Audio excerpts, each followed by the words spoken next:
general discharge. That way you can live a little. That's why that dishonorable discharge is bad. But guess what? That's better than death. Because if you go AWOL, it's punishable by death, man. All right? Watch. These people that get drafted and they go overseas, remember, these people ain't going to want to be there. They're going to want to run. Boom. Death. All right? You're going to make them charge the line. Yeah. Yep.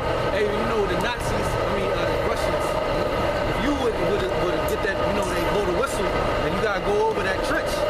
If you could have came back, they had the machine gun waiting for you. Huh? Yep. They show you that in Stalingrad or Enemy at the Gate. Now, if anything, just bring it closer, brother. Now, the thing about that, Erykah Badu said, if you think about turning back, I got the shotgun on your back. You know, she said that. If you think about turning back from the revolution or the war, there's a gun waiting for you. All right? You got that out? You got this? 2nd Ezra 9 verse 7, and everyone that shall be saved and shall be able to escape by his works and by faith whereby ye have believed. Read that again? Okay, read it again. Yep. 2nd Ezra 9 verse 7, everyone that shall be saved. Look, now, salvation, right? Everyone that shall be saved, right? And shall be able to escape by his works. And shall be able to escape by his works. Keep going. And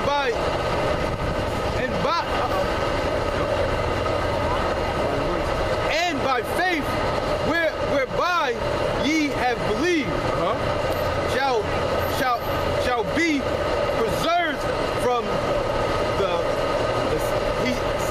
verse 8, shall be preserved from the said perils, and shall see my salvation in my land, and shall see my salvation.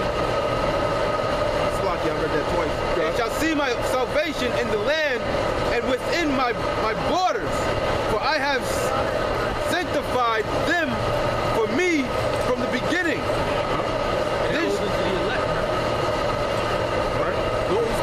Those that are able to escape the said perils, man. You know, the time of Jacob's trouble, all right, the martial law that's about to take place, the draft. These are the things that were foretold during the said perils, man. The said perils, right? Go ahead, up. Verse 9, then shall they be in pain. Then shall they be in pain case. Pitiful, Salakia, I'm reading it again. Then shall they be in pitiful case, which now have abused my ways, and they that have cast them away despitefully shall dwell in torment. Exactly. And you got death and torment coming. Those that took the word of the Lord as for naught, basically, you taking the labor of the prophets to be in vain, man. Basically, right? The word of the Lord. When brothers was out here in the cold, shaking, and we were trying to get brothers and stuff like that, and people was making mockery, you're going to be said, you're going to be what? They're going to be in pitiful case. In pitiful case. Pitiful case, yeah. Torment. Dwell with torment. Read that last, shall you preserve, verse 8. Yep. Shall be preserved. Verse 9 and 8. Yep. So Salakia, 2nd Ezra 9 verse 8. Shall be preserved from the said perils, and shall see my salvation in my land and within my borders. Yeah. So being saved is being what? It's being what? What did it say? It's saying preserved, right, from the said perils, and shall see my salvation in the land. So it's not talking about when you die, man. When you die and there's a possibility of going to a place called hell, man. That's a lie. Even the Pope came out talking about there's no hell now. Now, if the Pope came out and said there's no hell, all you Catholics are about to do spins, man. Because y'all love the Pope. Let's see if you say the Pope ain't God on earth anymore, or Father on earth, right? He came out and told you that there's no hell, but he didn't say that this is hell right here. Exactly. But still, that's still a peace. Yeah. I'm waiting for what the reaction of the people is going to be, because that shakes up a whole doctrine, man. Yeah. Well, when all hell breaks loose, some people gonna go to Vatican City anyway, looking for prayers and blessings and shit, like looking for answers and shit. You saw that during the movie 2012. Oh yeah. Yeah, when all hell was breaking. Yeah, when all hell was breaking loose, they went to the Vatican. It was another movie I was watching too. Yeah, exactly. It went to As a matter of fact, the Back Brothers Up, there was a movie, what was it, Left Behind? The newest one with Nicolas Cage. When he was in it, it was the woman, she went into the, Edomite woman, she went into the church and Jake was preaching. And he was in there and all the people got left behind, right? Because they wasn't so-called good, so everybody got raptured. And lo and behold, the pastor was there. So she went in there like, what are you doing here? He said, what's going on? She said, what's going on? He said, I know what's going on. He came and did what he came to do. He took everybody. He was like, you gotta believe me. You gotta believe me. We gotta come back to God now. She said, believe you? You didn't even listen to you. So she said that. Yeah. She said, you didn't even listen to you. And he put his head down and was crying, and she walked out the church, man. So that's what's gonna happen. That people gonna run to y'all for answers and not gonna get any, man. So that's why we're talking about what? This wisdom is what? The real riches, man. That's right. Real riches, man. All right. Can I bring this out real quick? Go ahead and get that. Yeah, get your scripture out. This is Get more about the, what salvation is, man. Yeah, this is Isaiah 8:20 says, to the law and to the testimony, if they speak not according to this word, it is because there is no light in them. Yeah, if they speak not according to this word, right? And we should have brought that scripture out earlier when he came up. When you read down, there's some more. There's some more. Touch the point. That's right. What he's speaking about now. That's right. Verse 21, it says, and they shall pass through it, hardly be stead and hungry. And it shall come to pass that when they shall be hungry, all right, because it's going to come a time where people are really going to be hungry for the knowledge of this, knowledge and understanding of this scripture. It says, they shall fret themselves and curse their king and their God and look upward. And they shall look unto the earth and behold trouble. So they're going to look to the earth and behold trouble. And it says, in darkness, dimness of anguish, and they shall be driven to darkness. So, hey man, basically, man, let me read it again. It says, and they shall look unto the earth and behold trouble and darkness, dimness of anguish, and they shall be driven to darkness. There ain't gonna be no answers to them, man. No answers. Yep. That Amos. This is Amos 8 verse 11. Behold, the days come, saith the Lord, that I will send a famine in the land, not a famine of bread, nor a thirst for water, but of hearing the words of the Lord. Yeah, of hearing the words of the Lord. So people are going to be looking for answers, and it's not going to be here, man. What's the other scripture that said they shall wander from sea to sea? Yeah, that's right there. Oh, it's still there? Yeah, well, that's the spirit. No, keep going. Verse 12, and they shall wander from sea to sea, and from the north even to the east. Place to place, looking for people, man. Looking for people. To explain to them what's happening. Yup. Go keep going, because the sea is also, waters is also a people, man. A sea is a people.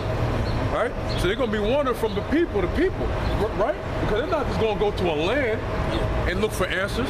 They're going to a people to look for answers. When martial law comes, you're not going to be able to move from sea to sea. That's right. That's right. Right? Keep going. They shall run. That's a beautiful point. So who are they going to run? Exactly. Go ahead, up.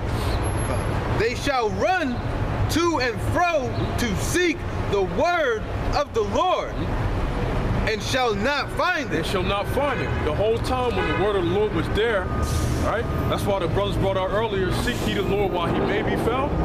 In Isaiah the 55th chapter, the whole time he was found right here, right now. Right here, right now, at this moment, right now, destruction is not happening at a mass scale right now, man. Right here, right now, bro. Yeah, because you gonna basically the apostles had said. Well, I was watching Apostle Gabar a while ago. He had said you want to get as much as truth as possible because in that those times of trouble come, you're gonna need everything. You know, whatever you got, you're gonna need it all because you're gonna that's gonna be your survival tools. You know, that's why I said in Isaiah 33. I think it's verse 6. It's the spirit. Yep. It's the spirit. Yeah, that's why we're going through this word repetitious. That's right. Bringing out the same scriptures so they're etched in our mind. Right. So that when that day comes, we can just operate off of those scriptures that, it might not be exactly Isaiah 33:6, but remember, wisdom and knowledge shall be our stability in our times. When you find yourself laughing at the calamity of these other people, Proverbs verse 1 and 2. Exactly. And you'll know that it's the scriptures in you. You just be like, yo, this is what was written. Like Book of Eli. That's right. Book of Eli, he had the scriptures in him. And when he lost the physical, and you know what? The Book of Eli is very spiritual, man. That movie, because what you just said was what we were talking about. He lost it.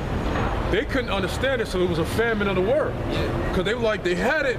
See, that's even now. That's even with the scriptures now, bro. These people have the scriptures and don't understand it. That's what he was going like, because it was this is in Braille. Like, he was like, it was in Braille. But it was there. Yeah, it was there. So he had it, but didn't understand it. The same with these people. They have the word and read it, and they don't understand it. That's why this is a gift. It's the real riches, man. Because when they're coming to you and they're about to take your family, or it looks like you're about to starve or whatever, you know what? Okay, Rakta Yahweh, Rakta Yahweh Shai. Call Allah Yahweh, Ba'ashem, Yahweh Shai, Ba'ashem, Rakal Qadash, man. You know? Babaku Shah, Barakia. You know? Babaku Shah, How Shai Noah. Or How Shaya. All right, save me. All right, if we here, How Shai Noah. You know, because we don't just pray for ourselves, we pray for brothers, man. Save us, man. You know? Deliver us, man.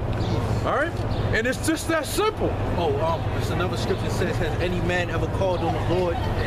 Oh, that's a rock too. Yeah. That's what, you know what? That's the spirit, because the brother's been holding it. You know? Matter of fact, it gets perfect. So this is Sirach, chapter 2, verse 10. It says, look at the generations of old and see, did ever any trust in the Lord and was confounded? Now to look at the generations of old, what? You have to know about the generations of old. You have to read, right? If I'm not mistaken, this was during the time of the Greeks. It's Sirach, because it talks about Ptolemy Euergetes, when you look it up. I think it's Ptolemy Euergetes III, but you know the Ptolemies came around the time of the Greeks. So during this time, that was what? The grandfather, Yahweh Shai, who wrote words, he passed it down to his son Sirach, who in turn passed it down to Yahweh Shai, the grandson, who he kept it, and he added a few words of himself. He added to what his grandfather was written. So, right? Well, guess what they wrote about? They wrote about the things of old. Because when you read the prologue of Sirach, it talks about how they were no less famous than Solomon. It said that. Of course, we know Solomon was greater than they were. But it said for their wisdom. Matter of fact, can you get that? You get that in the prologue? Why? Because they did a diligent search to go back. Yeshai, Babaku Shai, if you can get that? Yep. In Sirach, the prologue, you open up right to it. It said it was no less famous than Solomon, man. Salakia. Yeah. This, yup. This is the wisdom is no, Shalakia. Ecclesiasticus or Sirach, the prologue. It says this. Yahweh Shai did imitate Solomon. Yeah, he did imitate Solomon. That's why a lot of the scriptures within Sirach mimics those in Proverbs, right? It mimics those in Proverbs and Wisdom of Solomon, right? Look at them. That's why sometimes brothers be like, where's that scripture as in Proverbs? And it ends up being in what? Because it sounds similar, right? Keep going. It says this, Yahweh Shai did imitate Solomon. It was no less famous for wisdom and learning. See that? That's a part in history there, bro. They say he was no less famous for what? It says, was no less famous for wisdom and learning. For wisdom and learning, man. That was a man of great learning. And the stuff he thought about was what? That's why he was able to, they was able to give what? Counsel, advice, you know, from their experience. They talked about experience. They talked about the women in Sirach. Why? Because they listened to our forefathers of old, the stories of old, the generations of old, man. All right, keep going. Sirach 2:10. It says, look. It says, look at the generations of old and see, did ever any trust in the Lord and was confounded? And that's no, man. That's no. Everyone that trusted in the Lord had them. They were straight, man. And when they put their trust in him. Now, you see what happens to the ones who didn't put their trust in him. Going back to the wilderness, man, right? The generation who faltered because of the Hamites.